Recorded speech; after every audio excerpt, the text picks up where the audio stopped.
గౌరవ ముఖ్యమంత్రి శ్రీ నారా చంద్రబాబు నాయుడు గారు అలాంటి సక్సెస్ఫుల్ రోజున ఈ రోజున శాసనసభ్యులందరూ ఈ క్రీడా సమ్మేళనం తాలూకు మన ప్రైజ్ డిస్ట్రిబ్యూషన్ కానీ అలాగే ముఖ్యంగా ఈ కల్చర్ ప్రోగ్రామ్ చూస్తే నాకు నేను చేసిన గబ్బర్ సింగ్ సినిమాలో నా పోలీస్ స్టేషన్ సీన్కి వచ్చింది, చచ్చిపోయాను నిన్న.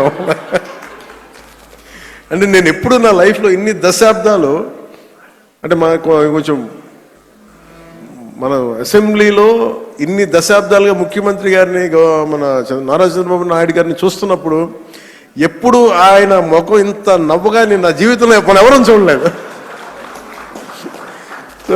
అసలు ఎప్పుడు అంటే అంటే నవ్వే పరిస్థితులు ఉండవు.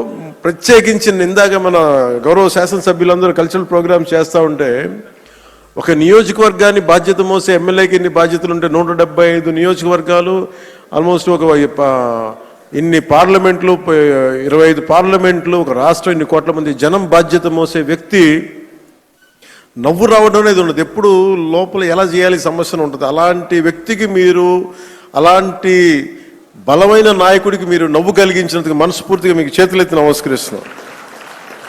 ఒక సింపుల్గా చెప్పాలంటే మీరు చేసిన performance simple I can say wow. అసలు ఎంత ఆనందాన్ని ఇచ్చిందంటే నేను మర్చిపోయాను. నేను అసలు అంటే నేను ఇంటికి వెళ్ళి కూడా కొన్ని రోజులు నవ్వుకునే పరిస్థితి ఉంది నాకు. అంటే ఇది ఎంత అంటే ఇది మన ఒక్కళ్ళకి ఆనందం కాదు. ఇది